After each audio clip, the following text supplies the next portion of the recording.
Complete Mind F requires a complete mind reboot. Yo, what up, everyone? It's your boy Debo's Picks. We have a lot to unpack today, people, between the MLB and NFL. So let's dive right into starting off with the MLB. Aaron, we obviously got screwed. Came out strong the first two innings until the heavens opened up. Went to an extremely long rain delay. So much so that once play resumed, they did not bring him back out, which is customary in the MLB. They don't want to risk injury to the pitcher or ineffectiveness. And obviously, Prizepicks is not going to do us any favors. And we had him in a 3-player deal with Brandon Woodruff going over his fan score, which he did, and Brady Singer going over his strikeout prop, which he did. So thank you, Mother Nature, for that L. And then we had another 2-player deal consisting of Brandon Woodruff and Aaron Nola. Again, thank you, Mother Nature. However, I did give out another play. It was Brandon Woodruff going over his fan score and Brady Singer going over his strikeout prop. That hit.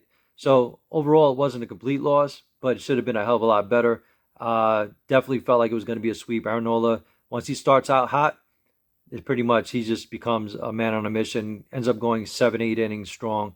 You got to get him early. If you don't, he becomes a monster, and that's what he was becoming against the Nationals until the rain delay. But shit happens. We can't dwell on it.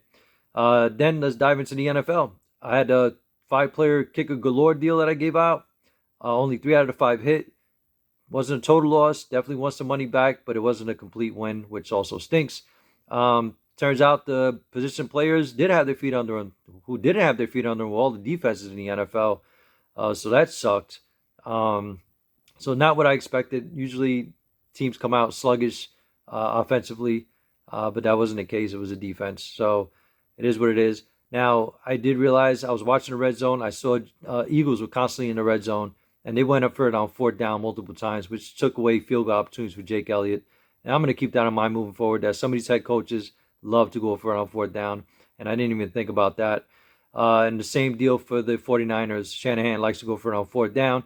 The weather conditions also sucked, and they were trailing the Bears, so that really eliminated Robbie Gould from the equation later into the game. So that took away our opportunity for him to go over. So it's 3 out of 5. And then the season-long deal, which actually is the best thing so far, even though we took a win on the MLB yesterday on one of the plays. The biggest win to me was the season-long play. Hopefully y'all did it. I know some of you who did. Hopefully more of you did it. So far, we're on pace. 3 guys so far played yesterday out of the 5. All of them are on pace to go over 1,800 yards so far. I know that won't be the case, but it's a hell of a start. Now we have two more guys left that are going tonight, and I love their matchup. You got Javonte Williams going against defenseless Seattle Seahawks. Now they lost so many people. They lost people in the front. They got nobody in the secondary. So I expect Javonte Williams to have a game. I expect Russell to air it out to Jerry Jeudy, who's going to be his number 1 target. He's a hell of a route runner. He's going to be his new Tyler Lockett, but better.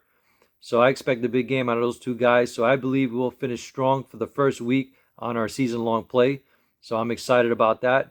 But anyway, that was it for yesterday. A lot of other things happened, but nothing that affected our play that I did not mention already. So with that said, let's dive into today's picks. Now it's going to be a mixed bag. I'm going to take a little bit of the NFL, take a little bit of MLB, start around, and take out a W. So with that said, let's get into it. Javonte Williams going over his rushing yards, 58.5. This shit is really low, and I don't expect it to be this low moving forward after he has a big game. Whether the game is huge tonight or next week, it doesn't matter. That's still too low. Even a bad game, he should go well over 58.5 rushing yards.